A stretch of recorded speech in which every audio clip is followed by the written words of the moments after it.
alaikum, good morning, khushamdeed, jiayanu, goeiemorgen. Pakhair agale ni hao, tune shumme, washmale, ohio gozaimis, guten, morgen, hola, bonjour, biviat, kaifahal, hale shuma chitore, ahlan salan marhaba, buna, and a very amazing good morning to everybody who's tuned into PT World. And bonjour. And a watching world this morning alongside Shiza Hashmi and Shazad Khan.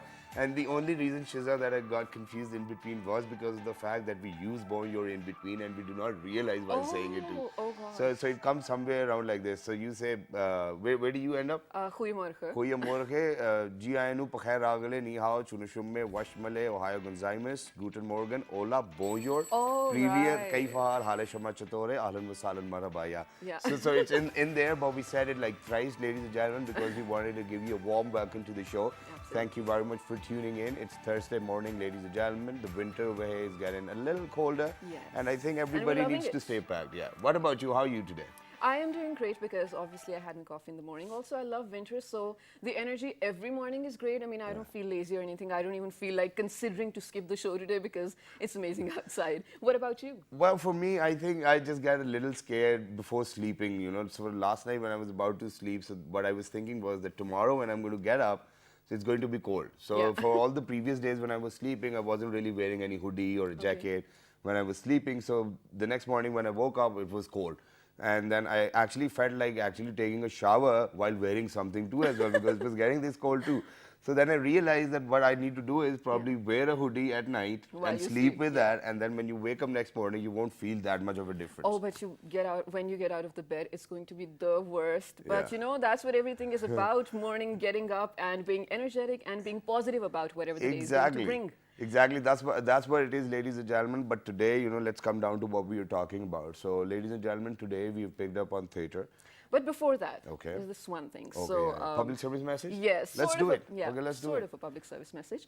So just yesterday, I was out with friends and we were having food. Okay. And you know, there was this one thing I couldn't help but notice, and everyone who was there had, you know, and they were done with having food, but they had a lot of stuff left in their plates, and it was all going to garbage, to waste, because obviously no one else is going to eat it. Exactly. So I think all of you, each and every single one, should be responsible of the fact that, again, there are so many people in the Don't world waste who food. don't. Yeah, don't waste. That's I what mean, she's trying to say, nutshell, yeah. yeah, I know. I was going to sort of build up on it. There's so many people in sorry. the world who do not even get to get a little bit of that food that you're wasting. So please be conscious of that, be cognizant of that, and do not waste whatever you buy. Just buy enough. I mean, you're not some. I mean, I'm pretty sure girls do not eat a lot, so Okay, especially that. I think your point is noted too as well, but then at the... got emotional. You know, ladies and gentlemen, I would like to add on to this as well, and that is that, for example, people who are actually really crazy about how they look after their diet and health, I think there's a piece of advice for you too as well, and that is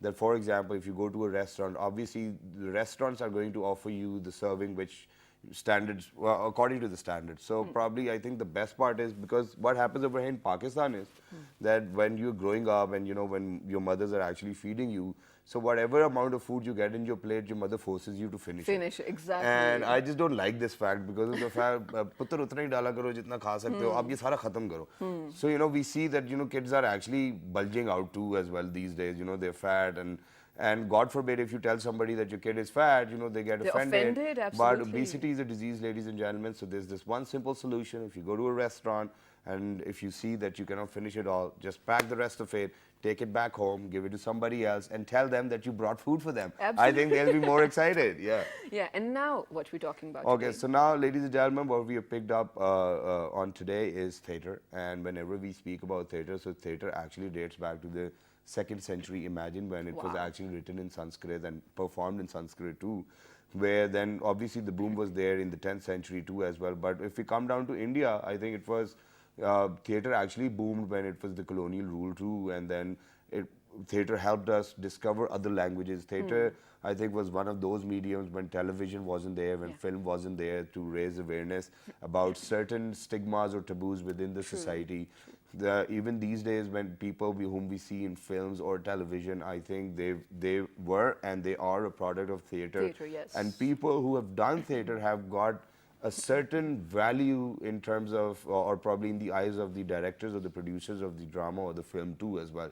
Because, you know, when you're in theatre, your expressions are supposed to be very loud. And I think this this is how films are made too as well, that you actually have to be loud. On TV, for example, now when I'm speaking, so I really do not have to be that loud, because I think probably I'm so used to of the fact that I have to do a show every morning, shukr alhamdulillah. But although I have, the other day when my sister was here, she was like, "You guys are so loud, you guys don't realize it, but the people sitting here do." So we are loud, yes. Yeah, and I think that we are supposed to be loud, because for all those people who are probably still yawning, and you, all of we a have sudden you to say, wake you up. Assalamu alaikum, yeah, hi, how are you? So that's what we're talking about, and from tomorrow onwards, there's going to be an amazing play, and it has actually been inspired. Well, for all of that, we have got guests over here. We have been joined by Theatre Wale. So this particular group is called Theatre Wale, yes, and they sort of started in 2005 when theatre was sort of booming in Islamabad, and a lot of people were turning towards it. They're non-commercial. They do make comedy plays, entertainment as well, but they're more focused on, informing people and awareing them of whatever is going on. Yeah, and I just remember that when I woke up today in the morning, I didn't actually put my cell phone on silent. So yeah, here it is. Because a lot of my friends, when they see me on television, they start calling too as well. So on my right-hand side, ladies and gentlemen, we'll be joined by Theatre Wale, obviously, but first things first, she is an artistic director. I really want to know who is an artistic director, because I've heard about art director, but artistic director? Well, she's none other than Miss Fiza Hassan. Hello, assalamu alaikum, how are you? Walaikum assalam. I'm very well this morning. Thank you very much for joining us. It's wonderful to have you. And alongside Miss Fiza, I'm very happy to have actually met for the very first time somebody who's a street theatre artist. That's where he started from, and he's actually made himself land in a place where now he's like one of the very famous theatre artists too, ladies and gentlemen. He's an actor himself, he's a director himself, and he's none other than Mr. Safiullah Khan. Mr. Safiullah Khan, hello, assalamu alaikum, how are you? Walaikum assalam, thank you very much. Thank you very much for joining. And just one correction, you are meeting me for the second time. It's second not time, first time. oh, I'm very sorry. We meet here. so many people every day, it gets But we're so as confusing. excited to have you. If you would have been, if it would have been the other way around, probably if it would have been a lady, I think I would have still remembered that, whether I met or not. Okay, but let's get the conversation started. Yes. And I'm going to move on to Fiza over here, because the type of theatre you're doing is probably for social change. I don't think that it's for monetary reasons too as well. Right. And back in 2005 you started, I think there are 3-4 plays down the line too as well. Do you think that it's having a social impact? Well, there's a lot more than 3-4 plays down the line, firstly. So yes, we do have an agenda for social change, but that's not the only thing we do. Okay. So when we talk about theatre for social change, it is not necessarily very didactic theatre with a moral where we're trying to teach a message. Basically, what we pick up to perform are plays which have social relevance for people in Pakistan. So instead of having a song and a dance and a bit of a cultural scene from somewhere in the West, we pick up plays from Western literature too, but what we pick up is something with universal themes and with current themes. Right. So it is something that will cause people to, will provoke reflection more than being a moral lesson. Okay, so your play that's going on from tomorrow, or Arturo Ui, That's correct. tell us about that. How is that relevant to Pakistan, and where did you get it from? It's a Right. German play, right? And while I was trying to actually read the name, I could actually recall Ratatouille too as well, that movie. So I was like, well, what is this? So then we decided that, okay, probably we are supposed to ask them these questions, and then we can probably answer. Yeah, go ahead. Right. So Bertolt Brecht is a very famous German dramatist from the first half of the 20th century. And this particular play was written when he was in exile during the Nazi regime in Germany. And he wrote it while he was in the United States. And it's actually a parable on the rise of Hitler in Germany. It's a play about power and how power can be achieved through coercion, through corruption, through murder, through absolutely any means by those who wish to attain it. And about how people who should resist that power don't do it at the right time and hence have to face the consequences of that power.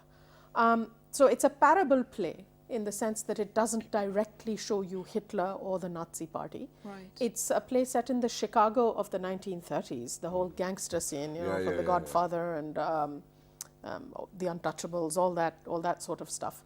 And where we have a small-time gangster who is out to become the all-time how would you say it, the Dictator? all-time dictator Yeah. of not just Chicago, but eventually surrounding cities as well. Exactly. So it's a very exciting play. It's a very entertaining play. Okay. So at the same time as be relevant to the kind of power struggles we're looking at around us, it is an entertaining piece of theatre. So people who walk in to watch it will probably enjoy themselves. And very I'm going to much. make Yeah, it more absolutely, no entertaining too doubt. as well. I'm sorry that I'm giving a bit of the story too as well, because this is where Mr. Safi comes in.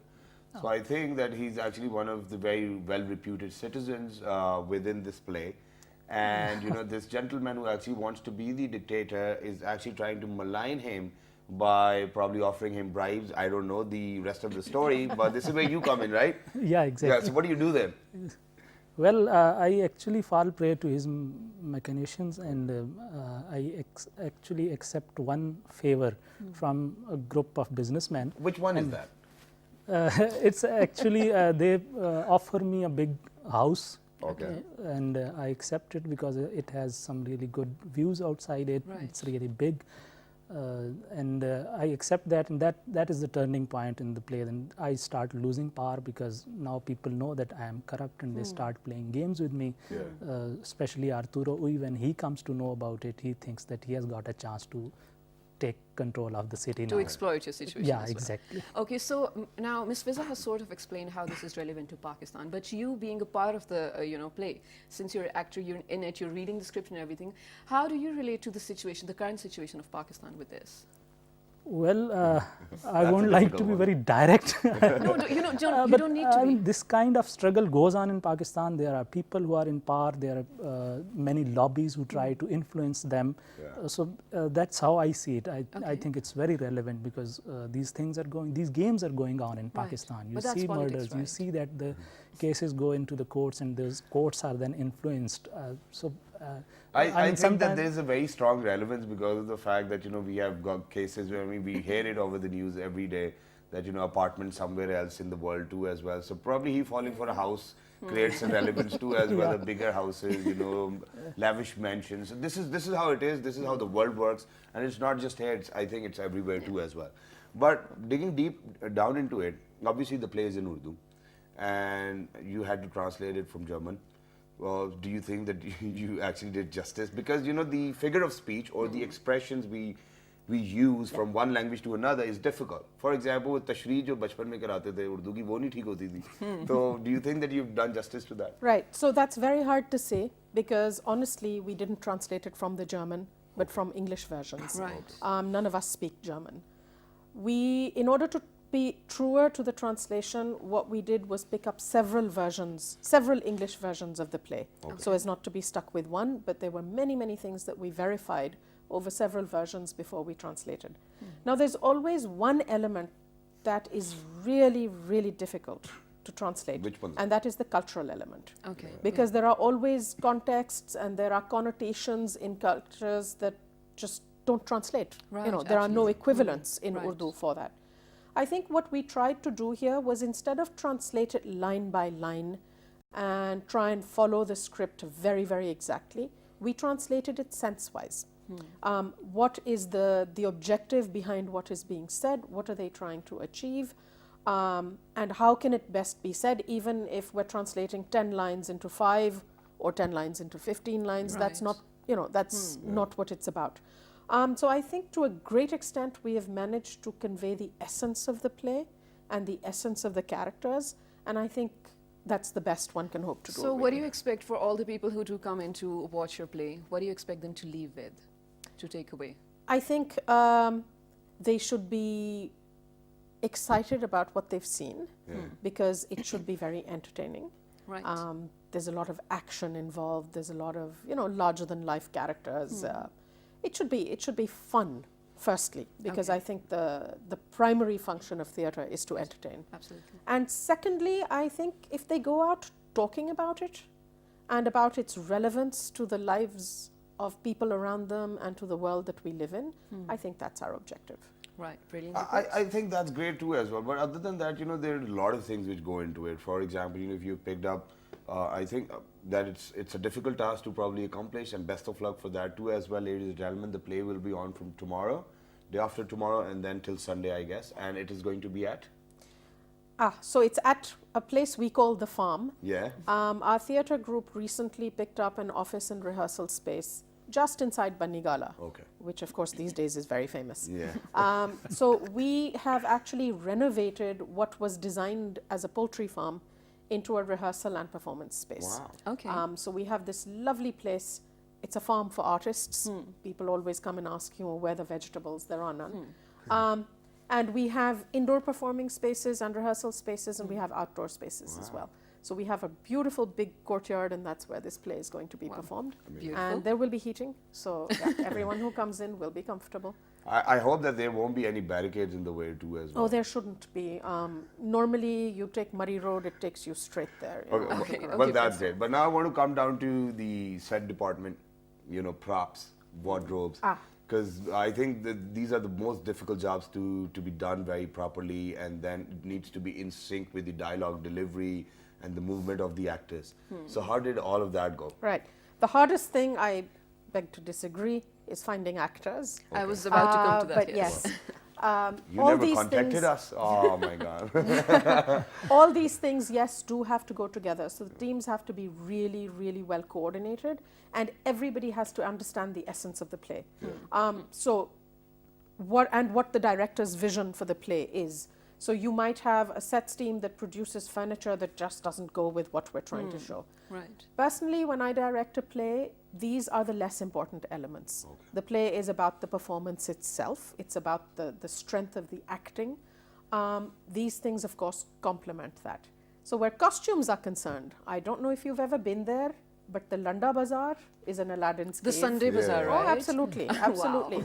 You can get the most incredible stuff there. Yeah. From all kinds of time periods, and Really? it's fantastic, and you get them at throwaway prices, and things can be altered, and they can be dry cleaned, and everything. Well, I sort love of, how things can be reused. Absolutely love the idea. Absolutely. But It's- coming to you, Mr. Safira, I think we just sort of started the topic already to finding actors, how that's hard.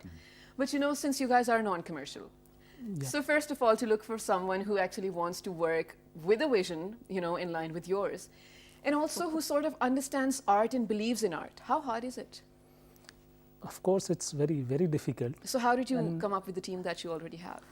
I think Fiza can answer best because she's directing. Anyone and of she you has can. brought in But so you're many working with your people. colleagues, right? But So we continue holding these training workshops every now and then, and in those workshops, many new people come in, and in those workshops, we find an opportunity to see who can do what.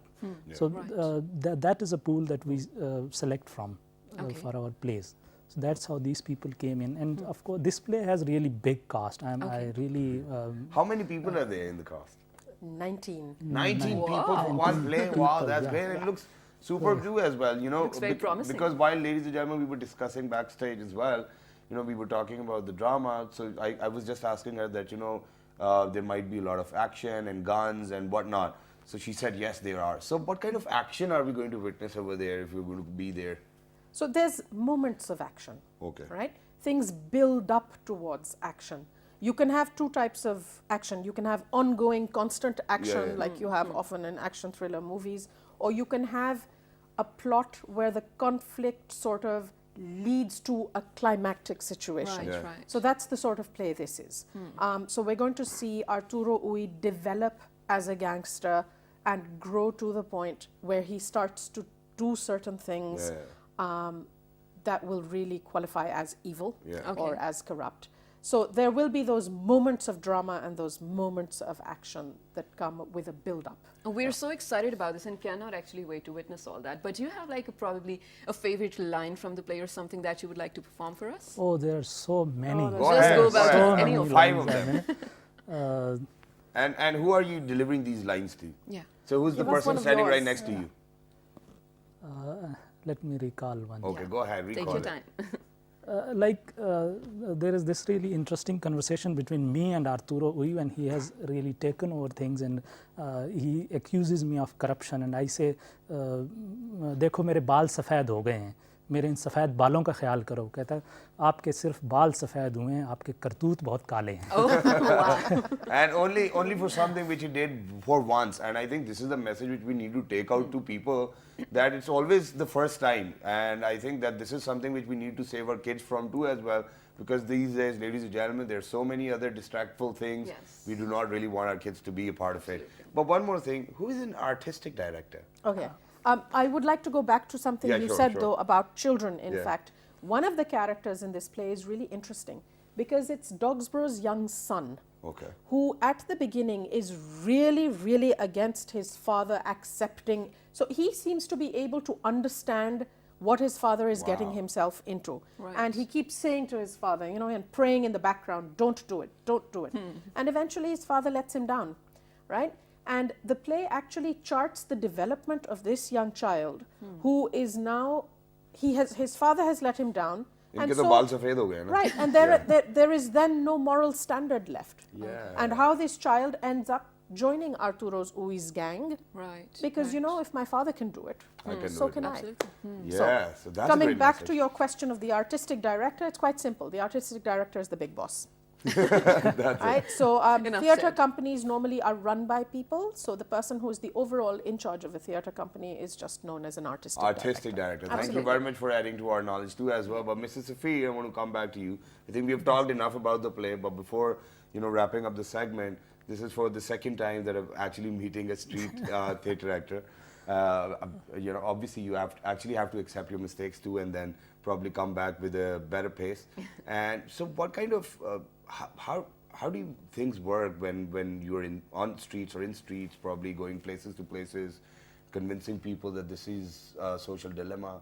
How does it work? It's a lot more exciting, a lot more interesting. Only if thing people to don't do. start throwing stones at you, Exactly. right? Well, it depends on what kind of script you have, and you know the people you are going to perform before, because you live in this society, you know what kind of people you have around you.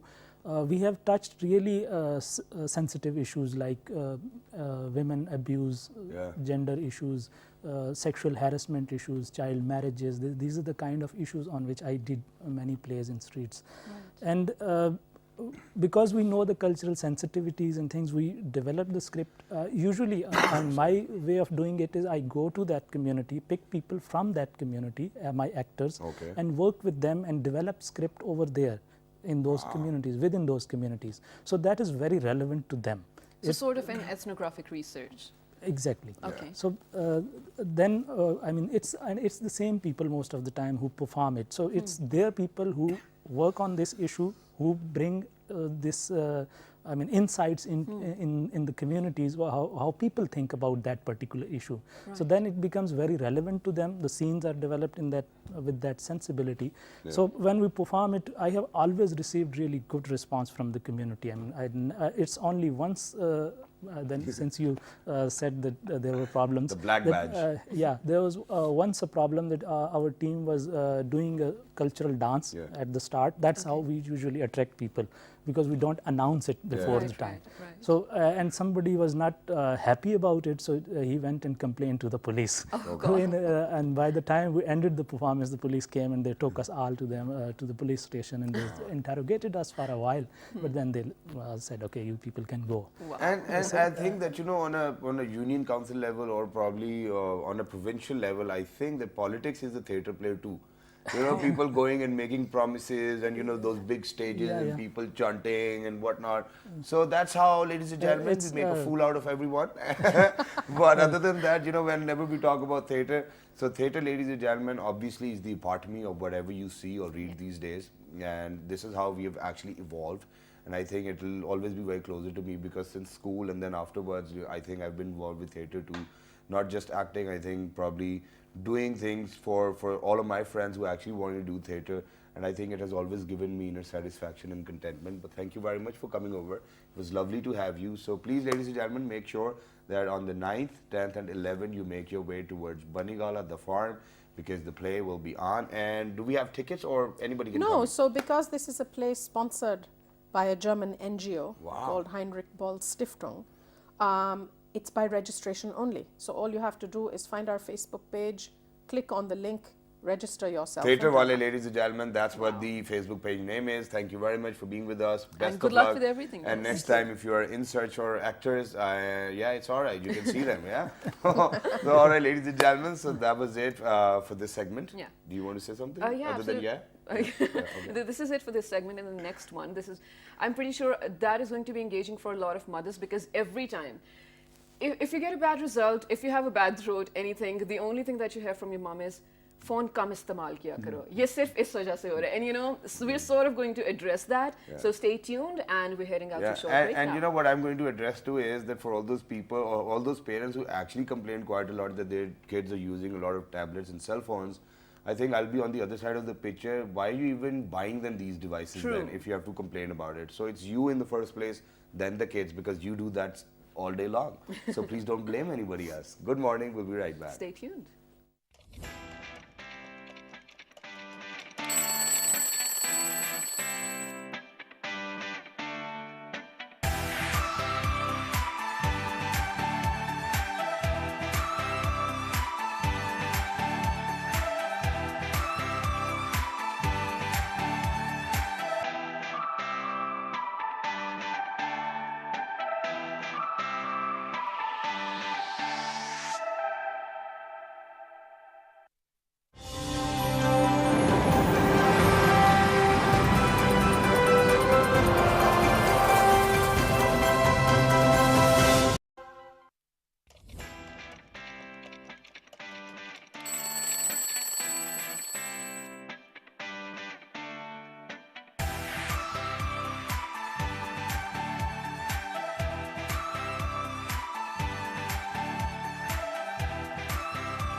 All right, ladies and gentlemen, welcome back. For everybody who just got tuned into PTV World, you watching World this morning alongside the very amazing Shiza Hashmi and Shahzad Khan. Earlier today, ladies and gentlemen, we were in conversation with Theatre Wale because they're bringing this amazing theatre play and it's going to take place from tomorrow onwards till Sunday at Bunny Gala at the farm.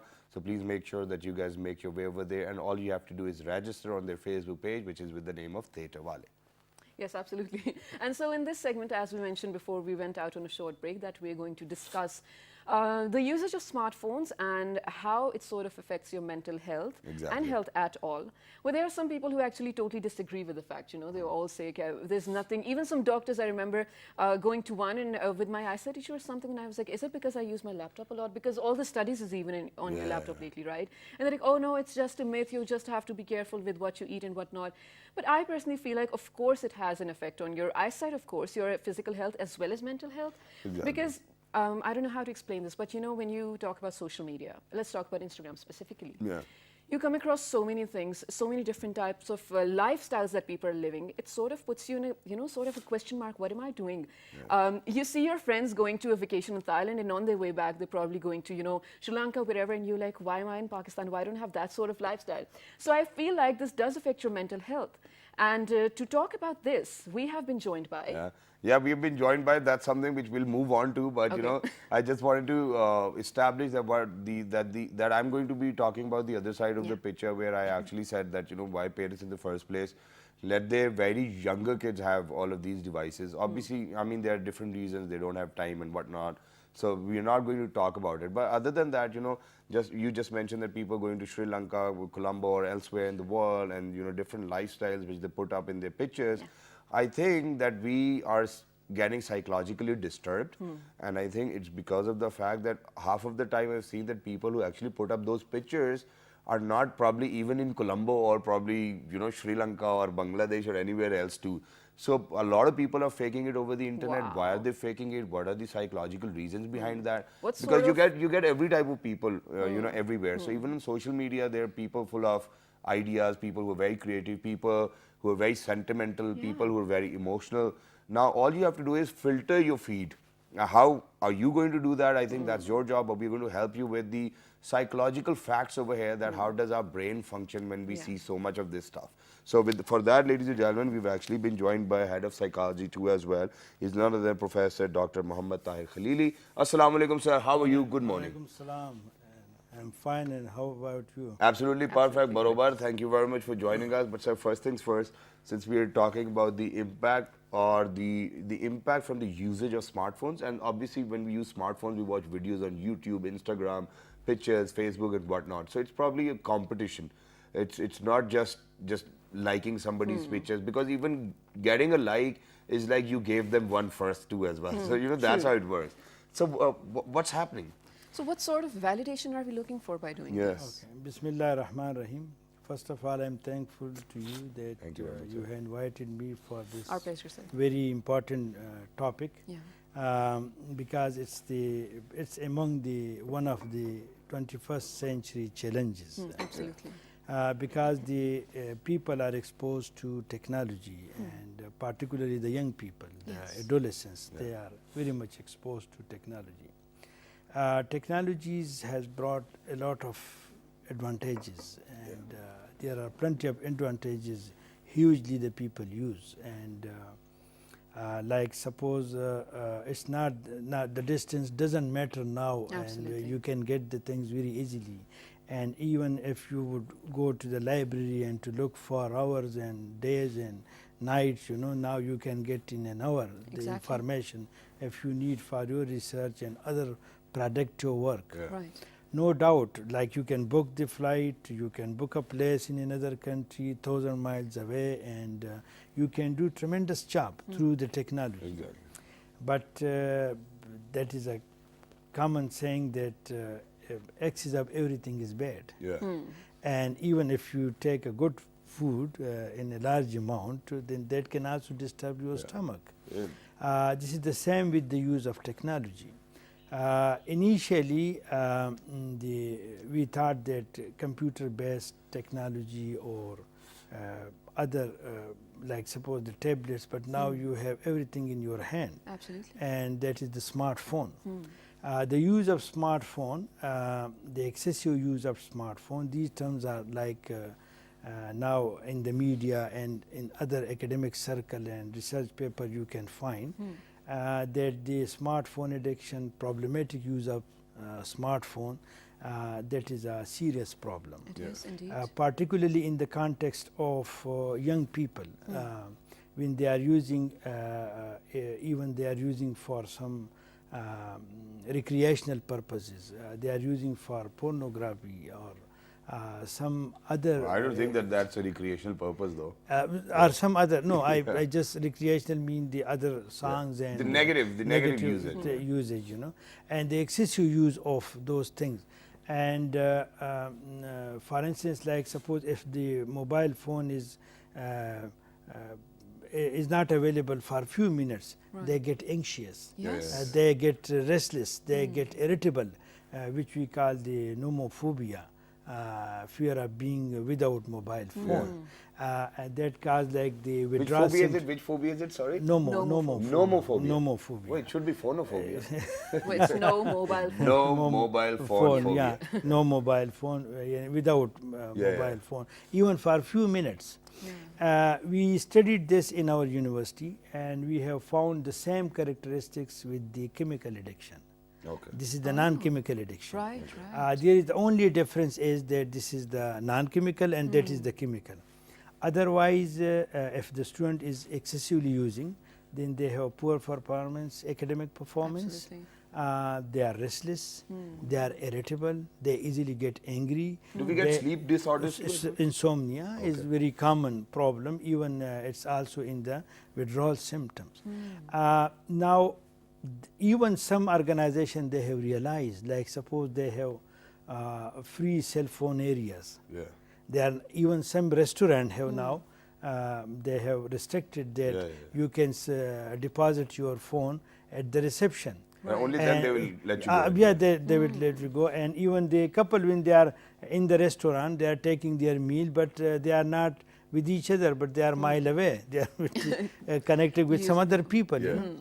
then that's why they want that real life relationship. That Right. is very important. Exactly. Absolutely. But sir, now since I said that I'm going to actually advocate the other side of the picture, so I think I'll probably just speak in favor of these devices too as well, because it is very convenient to use them. They're user friendly. They give you information at a tap of your finger. You do not have to remember anything. These are the positives.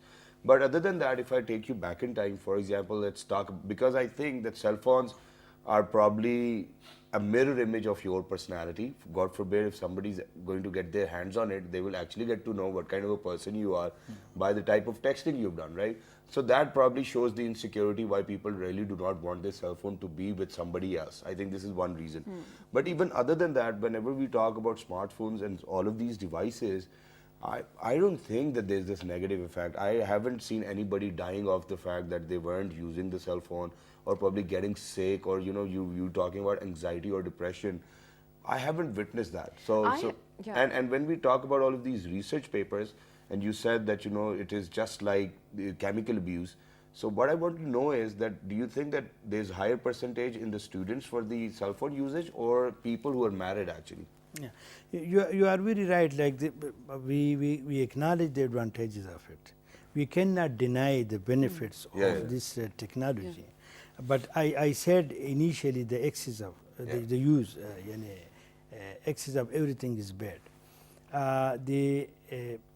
We won't go for the total abstinence like we go for the chemical addiction, like substance. When someone is taking substance, the clinicians or the psychologists or the psychiatrists, they will ask them to stop, to abstain from a total abstinence from alcohol or any other drug. Right. Here you cannot go for the total abstinence, just but limit you it. have to reduce the harms. The harm reduction approach you have to apply. That is the point. Here, like you said, there are plenty of advantages which you can use it. But when this is the excessive use of mobile phone, which interfere your life, which disrupt your social networking, even your family life, and even your academic and work life. Yeah, it happened to be once. Yes, yeah. Like suppose you mentioned that is if you are with the family and both are busy in the mobile phone activities, social media interaction with other, and there is no real life communication. I think it's create many problems. Absolutely. There are plenty of evidences. Right. The students, when they are the whole night they are on the mobile phone. They cannot sleep well. They don't go to the textbook to read for their exam. Their academic performance are poor. I think I've got an example for that too as well, because once what happened that I put up a picture on my social media platform, and then there was this female fan who actually kept on commenting on the picture, saying whatever she wanted to say. And let me tell you people, very honestly, that we are so prone to of negative and positive both the comments, because of the fact that you get to see every type of people. Somebody loves your work, somebody does not. Exactly. So my sister actually commented right underneath that picture, and then that girl actually picked up on my sister because she was actually convinced of the fact that the picture was very nice. And then she started bashing my sister too as well. Now I was so prone to it that I actually thought to myself that my sister will realize that that her brother is a public figure. People say such stuff. But after like 30 minutes, my sister called me, and she was literally crying, and she said that you're my brother, you're actually supposed to protect me and stuff like that, which actually gave me anxiety for a while too, and I didn't realize that this is how people might think. So now how do we change them? Because we're only left with like 5 minutes. What kind of habits needs to be instilled? Yeah, this is the real life example, and just to mention briefly, like suppose if we are going for the smartphone addiction, then there are some signs and symptoms which we have to recognize. Like the first thing which you are going and you wake up and you just go to the mobile phone. You don't do other things. Because my show information is in it. And every time you are looking your mobile, you are looking the messages, even which is not relevant to you. And that is affecting your work. That is, even you are in the class, you are busy in your mobile, you are not paying attention to the lecture or to the talk. These are plenty of signs which can make you vulnerable to the smartphone addiction, or that could be the symptoms of the smartphone addiction. The best thing is that we give sometimes to our real life events. For instance, like in the morning, if you wake up, then you have to go for 30 minutes other some activities, like suppose in our Muslim culture the people go for Fajr Yeah. Right, namaz, right. and then they go for the recitation of the Holy Quran, and then they, if somebody goes for walk or some exercise, they can do, and then you have a nice breakfast. Sometimes we are eating, or we are doing our breakfast, and we are busy Taking in our, pictures and taking everything. picture or in these things, you know, and we cannot enjoy both Yeah, the same yeah. thing, Right, I because agree. this also distract our concentration, and you now many people, they complain that they have poor concentration, they cannot pay attention even to the real life issues. Right, right. These are the problem, and among the children, the attention deficit disorder, mostly because every child has a mobile phone in their hand, and then many parents, they complain that their child is not paying attention, he is distracted, he is easily get angry, he is irritable, he cannot sit on one place. It is the same with the adult. Then I think it's a burning issue, but we have to reschedule our life. Whenever we need, we can use it. Yeah. But if we have our spare time, Not misuse then it. misuse it. And even if you go to some restaurant, then the people are sitting there, they are eating, but they are busy with someone else. Yeah. They are not busy with the person who is in front of him or her. Then that is also a problem, It's and not for healthy. particularly for the couples. There are many evidences that they have ruined their life.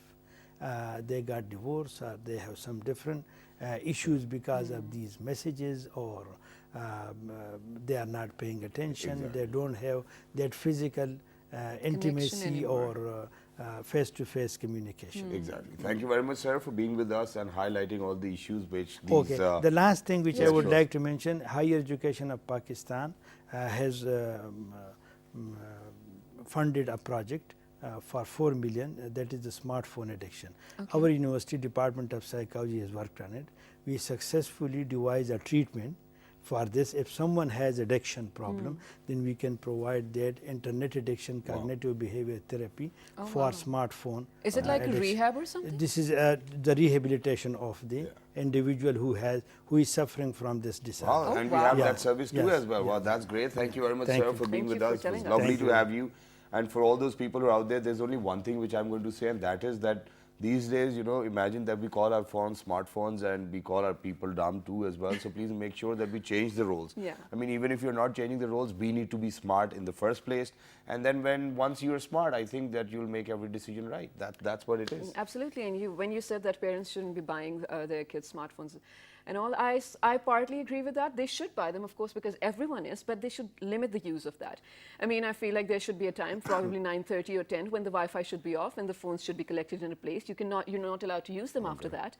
And after your school, till, you know, for whatever time, they're allowed to use that for whatever purposes they want to. I think that's healthy as well, and it's also inclusive. No, but parents buying their kids smartphones or tablets just because of the fact that somebody else's kids have got them. So I think that's not what I was trying to convey over here. But all I'm trying to convey over here is that there's a right time for everything. Do it on the right time. Yeah, that's true as well. And don't forget to write to us on our Facebook fan page, which is with the name of Well, this morning. on Twitter, Well, this morning without on a Daily G. Motion YouTube, Well, this morning. Well, this morning. and the Fabulous Repeat's going to be on. 5 past 11 at night. So till the next time, 1, 2, 3. Good Good morning. morning.